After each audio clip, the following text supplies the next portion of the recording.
personal liquidity ratio at saka piggy bank ratio. So, yung personal liquidity ratio, yun kung pwede nyo bang tustusan o ponduhan yung biglaang malakihang gastos. So, halimbawa, meron kayong biglaan na malakihang gastos, kaya nyo bang tustusan yun? Kaya nga personal. Ibig sabihin, pera nyo mismo, kaya bang ponduhan yung biglaan yung malakihang gastos. So, ang formula nun is cash. Kung may cash kayo, then yung liquid assets. Yung liquid assets nyo is yun yung mga assets na pwedeng convertible to cash agad-agad over your net worth.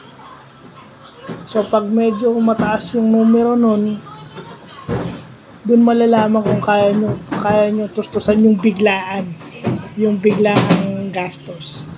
And some people na nagtatrabaho, medyo hirap dito kasi hindi nila alam yung personal liquidity ratio.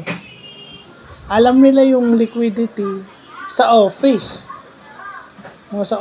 Kasi ini-inform siguro sila sa office kung ano yung liquid assets ng company nila, pero yung sa kanila mismo about their money, hindi. May mga tao kasing mahina.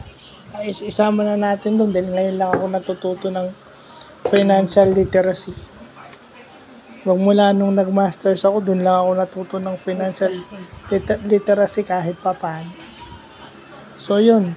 Yung personal liquidity ratio na dapat nating malaman. Isa yan sa mga personal financial ratios na dapat nating malaman para ma-manage natin ng gusto yung ating pera.